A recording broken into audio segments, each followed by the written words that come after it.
ఆయనకి నాథుడేడి, ఆయనకన్నా పైన ఎవరుంటారు? అందుకే తనలో తానే రమిస్తూ ఉంటాడు ఎప్పుడు. అది శివతత్వం. కాబట్టి ఆయనంత యోగి లేడు, ఆయనంత భోగి లేడు, ఆయనంత దూరంగా ఉండేవాడు లేడు, ఆయనంత దగ్గరగా ఉండేవాడు లేడు, ఆయనంత తేలికగా భక్తుల్ని అనుగ్రహించేవాడు లేడు. ఎందుకని? మనసెరిగి చిరునవ్వుతో ఇచ్చేస్తాడు. కలియుగ ప్రారంభంలో అడిగారట, కలి యొక్క ఉద్ధత ఎక్కువగా ఉంటుంది కదా, చాలా పాపకర్మలు చెయ్యాలన్న అనురక్తి ఉంటుంది తప్ప పుణ్యకర్మలు చెయ్యాలనేటటువంటి ఉత్సాహం ఉండదు కదా స్వామి, అందుకని మేము తేలికగా తరించడానికి మాకు ఏదైనా మార్గం చెప్పరా అని అడిగారు. అడిగితే ఆయన అన్నాడు, మీకు అందరికీ మోక్షం కావాలని కదా తాపత్రయం, సరే నేను ఒక మాట చెప్తాను చెయ్యండి అన్నాడు. దర్శనాత్ అభ్రతసి, చిదంబరంలో ఎలా దర్శనం చేయాలో అలా చేయండి, మోక్షం ఇచ్చేస్తానన్నాడు. చిదంబరంలో దర్శనం అంటే శివలింగం ఏమి ఉండదు. ఓ గది ముందు నించుంటే గోడకి కన్నాళ్ళ ఉంటుంది, ఓ తెర తీస్తారు, ఎదురుకుండా గోడకి మారేడు గలాలు వేసి ఉంటాయి, వేసేస్తారు. కొంతమంది గడుసు వాళ్ళు ఉన్నారనుకోండి, ఏమిటే నాకేం కనపడలేదండి, కనపడలేదు, అయ్యో అదేంటి శివలింగం ఉంది కదా అంటారు. అబద్ధం అది, అక్కడ ఏమి ఉండదు. నేనే చూసా కొంతమంది అలా చెప్పేస్తుంటే, అయ్యయ్యో ఇంత సాధ్యమా అనుకున్నాను. అంటే ఏమో వాళ్ళు మహాజ్ఞానులేమో, దూర్జడికి కనబడ్డట్టు ఉదయగ్రామము పానవట్టము అభిషేకోద ప్రవాహంబు ఆర్ధి అని మరి బ్రహ్మాండం అంతా శివలింగంలా కనబడుతోందో, నేను ఎందుకు తక్కువ మాట్లాడాలి? కాబట్టి అక్కడ ఏమీ ఉండదు. అంటే అనంతం, ఆయన కానిది లేదు. అగ్నిముఖంబు పరాపరాత్మకమాత్మ కాలంబు గతి రత్నగర్భ పదము శ్వశనంబు నీయూర్పు రసన జలీషుండు దిశలు కర్ణంబులు దివము నాభి సూర్యుండు కన్నులు శుక్లంబు సలిలంబు జఠరంబు జలధులు చదలు చిరము సర్వౌషధులు రోమచయము శల్యంబులద్రులు మానసమృతకొరండు చందములు ధాతువులు ధర్మసమితి హృదయము ఆస్యపంచకముపనిషదాహ్వయంబు అయిన నీరూపు సరసత్వమై శివాఖ్యయై స్వయం జ్యోతియై ఉప్పు ఆద్యముగుచు. యావత్ బ్రహ్మాండమంతా నిండిపోయి ఉంటాడు. అదిగో ఆ తత్వం కింద ఆకాశస్వరూపుడుగా అంతటా నిండిపోయిన వాడిగా అక్కడ జ్ఞానంతో చూడగలిగితే చిదంబర రహస్యం. అది చిదంబర రహస్యం అంటుంటారు. అందుకని చిత్ అంబరం ఏదో భయంతి త్వాం ధన్యా కతిచన చిదానందలహరి అంటారు సౌందర్యలహరిలో శంకరాచార్యులు వారి అమ్మాయి ఎక్కడు, ఎవరు, ఒక్కడమ్మా నిన్ను అలా తెలుసుకుంటున్నాడు అంటారు. అలా చూడగలిగిన వాడు ఎక్కడో కోటాను కోట్లలో ఒకడు జ్ఞానంతో చూస్తాడు. స్వామి నువ్వు మమ్మల్ని మోహపెడుతున్నావు, చిదంబరం వెళ్ళి చూడమా, మాకేమర్థం అవుతుందని చూడడం ఈ తత్వం అంతా. ఇంకొక మాట చెప్పండి, దర్శనాద బ్రసరసి, మాకు సాధ్యం కాదు, ఇంకొక మాట ఏమైనా చెప్పండి, అనుగ్రహించండి.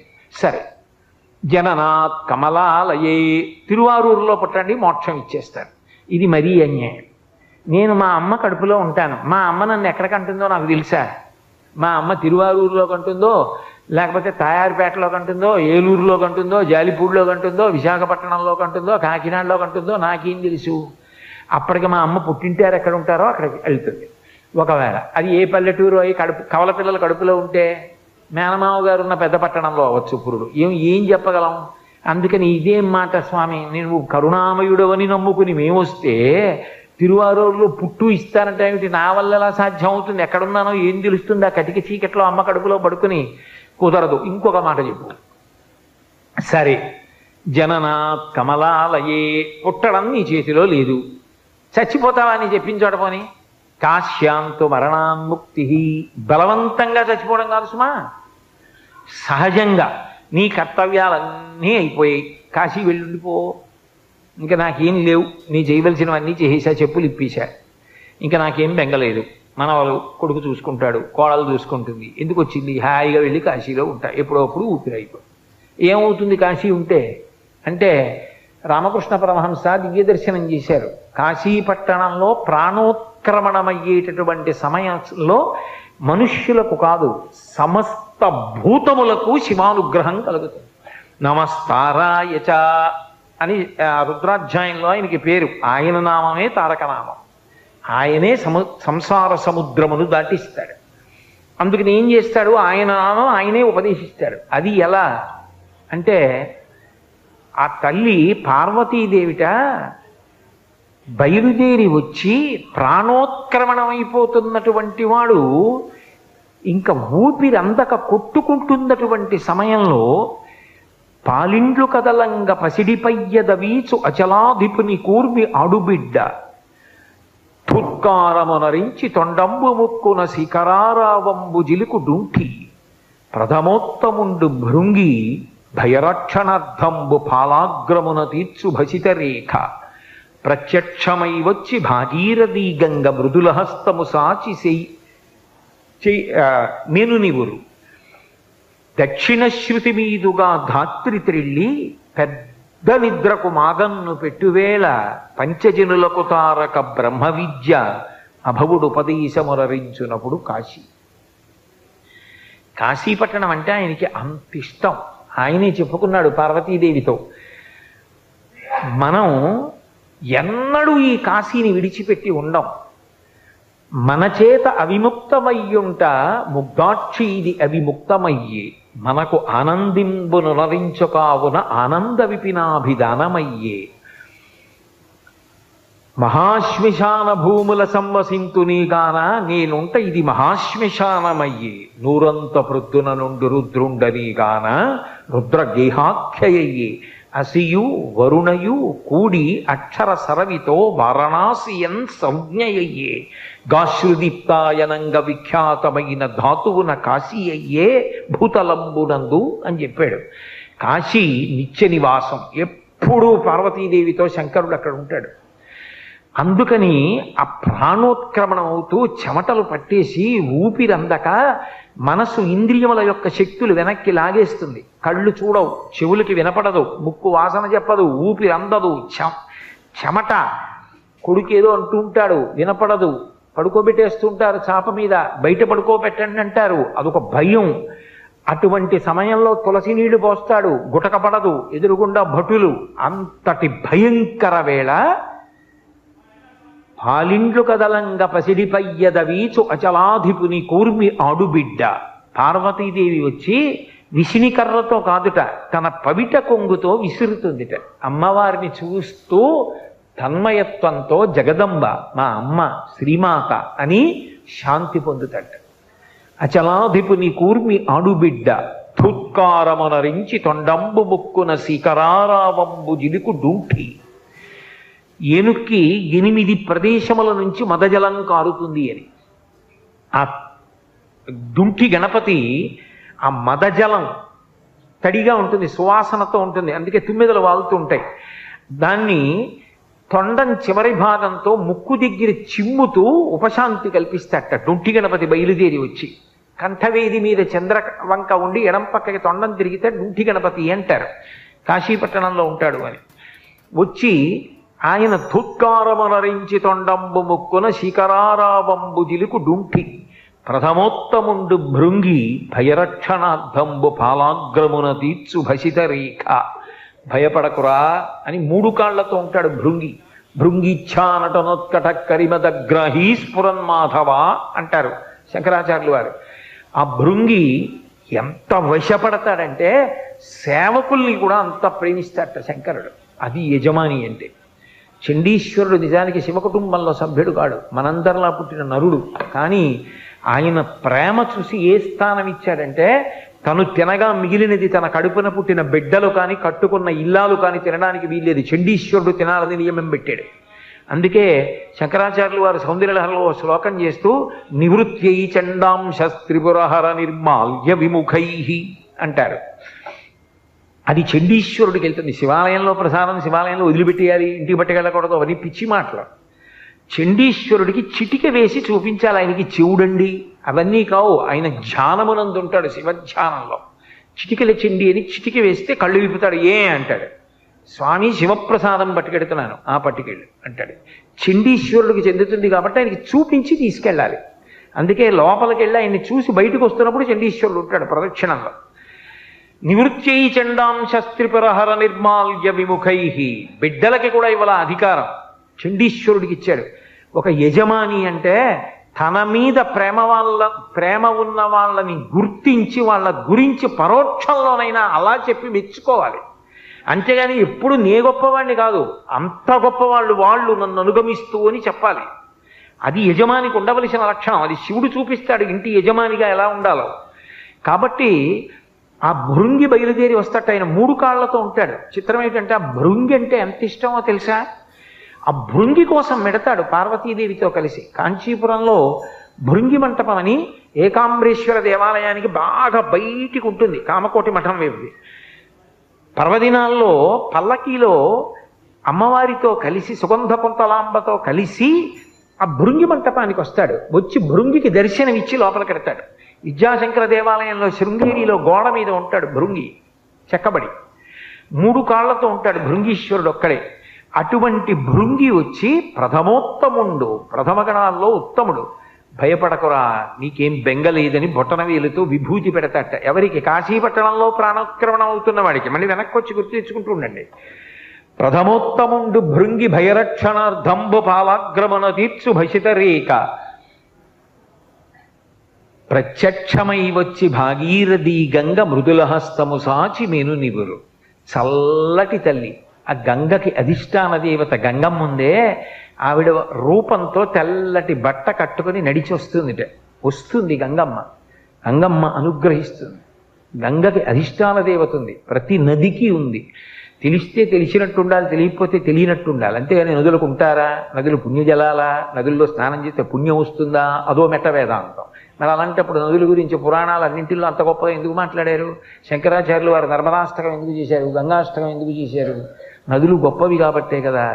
గంగకి అధిష్టాన దేవత ఉంది, ఆవిడ ప్రీతి పొందుతూ ఉంటుంది. తాడేపల్లి రాఘవనారాయణ శాస్త్రి గారు గంగానదిలో స్నానం చేయడానికి వెళ్ళారు. గంగమ్మ అడిగింది, శాస్త్రి స్నానానికి వచ్చావు ఏమిస్తావని అడిగింది. ఆయన ఉంగరం తీసి వేయిపోయారు. అది నీకు అనుష్ఠానానికి కావాలి, ఆచమనం చేయడానికి, రేపు మీ ఆవిడ్ని అడిగి పట్రా అంది. ఆవిడ్ని అడిగి తీసుకెళ్ళి ఆయన గంగమ్మకి ఇచ్చారు. గంగమ్మ పలుకుతుంది, ఎందరికో పలికింది. అంతవరకు ఎందుకు? గురు శుశ్రూష చేశారు ముత్తుస్వామి దీక్షితారు వారు. గురువుగారి శరీరం వదిలిపెట్టేసే ముందు ప్రతిరోజు గురువుగారు స్నానం చేశాక శిష్యుడు స్నానం చేసేవాడు. ఆ రోజున దీక్షితారు వారిని పిలిచి, ఇవాళ నువ్వు ముందెళ్ళు, స్నానం చేసే ముందు గంగకి నమస్కరించి మునిగి చేతులతో తడువు, ఏది గంగమ్మ ఇస్తే తెచ్చుకో అన్నారు. ఆయన గంగమ్మకి నమస్కారం చేసి గురువుగారి ఆజ్ఞ అని గంగమ్మలో చేతులు పెట్టి తడివారు. వీణ దొరికింది. అందుకే మిగిలిన వీణలన్నింటికి యాళి పౌరాణిక మృగం కిందకు ఉంటుంది. ఒక్క దీక్షితారు వారికి వీణకి మాత్రం పైకి ఉంటుంది. అది గంగామాత ప్రసాదం. దీక్షితారు వారు ఆ వీణ వాయించేవారు. గంగమ్మ ఎందరినో అనుగ్రహించింది. ఒకప్పుడు భాగవతాన్నంతటినీ పరీక్షిత్ గంగా తీరంలో ప్రాయోపవేశం చేసి విన్నాడు. వా ఏమి పద్యరచన చేశారో పోతన గారు. అమ్మా అని పిలిచిన నరు పొమ్మా అని ముక్తి కడకు ముత్తువట, లిమ్మా నీ రూపముతో రమ్మా నాకెదురంగ గంగ రమ్యతరంగ అంటే, అమ్మా అని పిలిస్తే చాలటావు, పోరా అని మోక్షానికి పంపించేస్తుంది. భగవద్గీత కించిదీత గంగాజలలవ కణికాపీత సకృతపీన మురారి సమర్చ క్రియతే తస్య యమేనన చర్చ అంటారు. అటువంటి గంగమ్మ. ఆ గంగమ్మ వచ్చి చల్లటి చేత్తో ఒళ్ళు నివురుతుంది. దక్షిణ శృతి మీదుగా ధాత్రి త్రిళ్ళి పెద్ద నిద్రకు మాగన్ను పెట్టువేళ. మామూలుగా నిద్రపోయినవాడు మళ్ళీ లేస్తాడు రేపు పొద్దున్న. ఇది పెద్ద నిద్ర. నిద్రపోయే ముందు మాగన్నని కళ్ళిలా ఇలా పడిపోతాయి, మెల్లిగా నిద్రలోకి వెళ్ళిపోతాడు. రేపు లేస్తాడు. అది పెద్ద నిద్ర. ఆ పెద్ద నిద్రకు మాగన్ను పెట్టి పెద్ద నిద్రలోకి వెళ్ళిపోయిన వాడికి లేవాడు ఆ శరీరంతో. ఆ శరీరం పంచభూతాల్లోకి వెళ్ళిపోతుంది. పెద్ద నిద్రకు మాగన్ను పెట్టువేళ పంచజనులకు తారక బ్రహ్మ విద్య. కుడి చెవి పైకొచ్చేటట్టుగా తిప్పి శంకరుడే వచ్చి దగ్గర కూర్చొని కుడి చెవిలో తారకాన్ని ఉపదేశం చేసి తనలో కలిపేసుకుంటాడు. కాశీలో చనిపో మోక్షం ఇస్తాడు.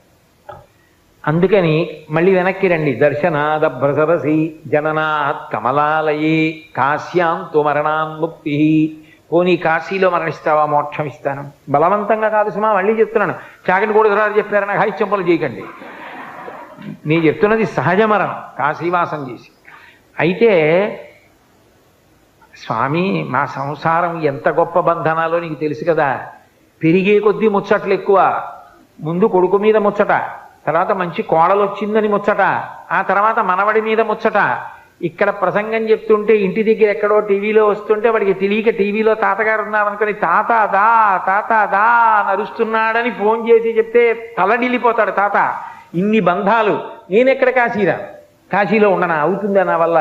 అయ్యే పని కాదు. ఇంకొక మాట చెప్పు, స్మరణ తరుణాచలే, కనీసం అరుణాచల శివ అరుణాచల శివ అరుణాచల శివ అనుకుంటావా?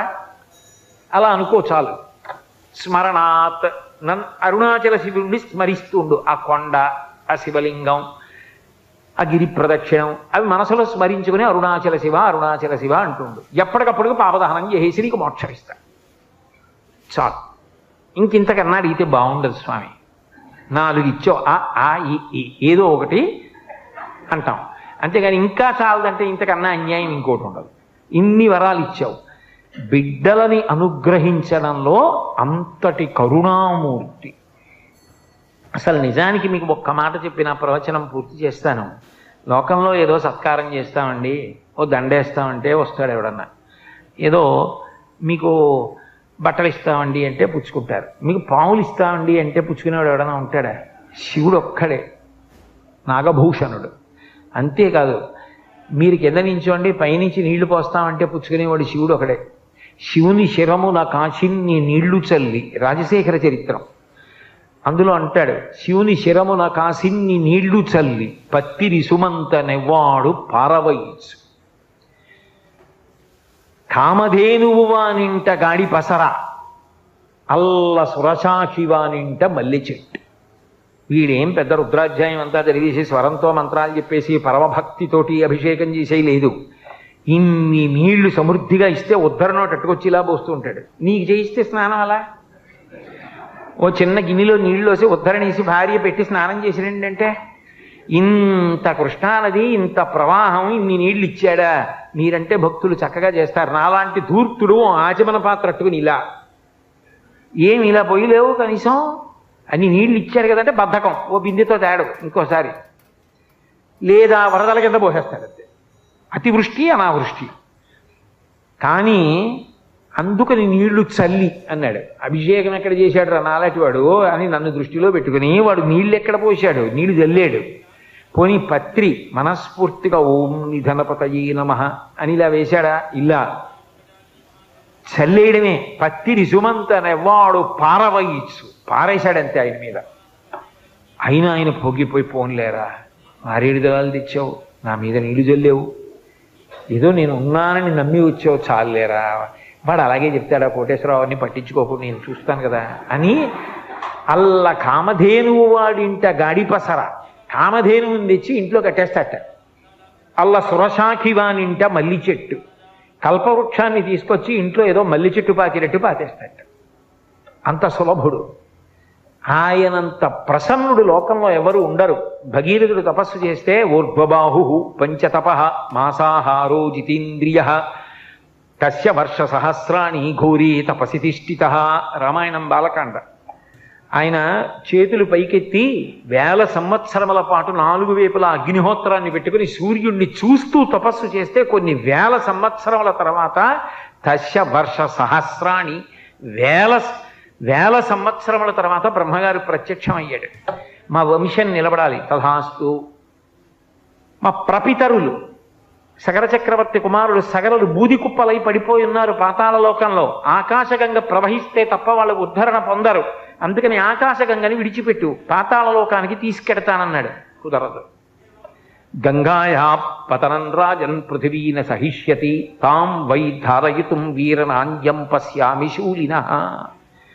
ఆకాశగంగ పైనుంచి భూమి మీద పడితే తట్టుకోదు భూమి, భూమికి ఆ శక్తి లేదు, ఆ ధార తట్టుకోగలిగిన స్థితి ఉండదు, దెబ్బతింటుంది భూమి. భూమి ఎవరిది? కపిలాన్ రూపమాస్తాయాధారయత్ ప్రణిత అనిశం ధరాం. కపిల మహర్షి రూపంలో విష్ణువుది, శివుడిది పృథ్వీలింగం. నేనేవండి? శంకరుణ్ణి అడుగు, శంకరుణ్ణి నేను శాసించలేను, ఆయన ఒక్కడే పట్టగలడు గంగ పడుతుంటే. వీరనాంద్యం పశ్యామి శూలినః. అన్యులెవరూ పట్టుకోలేరు, ఒక్క శివుడికే చెల్లి. ఆయన్ని ప్రార్థన చేయి, ఆయన పట్టుకుంటారంటే నీ ఇష్టం అన్నాడు. మళ్ళీ శివుడి గురించి తపస్సు చేశాడు. చిత్రం ఏమిటంటే ఇంత పెద్ద తపస్సు అక్కర్లేకపోయింది. ప్రత్యక్షం అవుతూనే ప్రీతస్తేహం నరశ్రేష్టా కరిష్యామి తవా ప్రియం శిరసా ధారయిష్యామి. నేను వచ్చి ఆ గంగమ్మని పట్టుకుంటాను పద అని వచ్చి హిమవత్ పర్వతంలో నిలబడి కాళ్ళు రెండు దూరంగా పెట్టి పాండురంగంలాగా నడుం మీద రెండు చేతులు వేసి ఆకాశం వంక చూస్తూ వదిలిపెట్టమన్నాడు గంగని. ఆ పైనుంచి పడుతోంది. సాక తంచిన్మహింగంతుం నశక్నోద్యత్నమాస్థిత నైవ నిర్గమనం లేభే జటామండలబోహిత అంటారు మహర్షి. అహంకరించింది. ఏమిటో పెద్ద డాబుగా నిలబడ్డాడు, ఈడ్చి అవతల పారేస్తాను. పావులతో రాక్షసులతో మొసళ్లతో పడుతున్నప్పుడు శంకరుణ్ణి పెద్ద పట్టుకుంటానంటున్నాడు, ఈడ్చి పాతాళానికి తీసుకెళ్తా అప్పుడు తెలుస్తుంది గంగంటే అనుకుంది.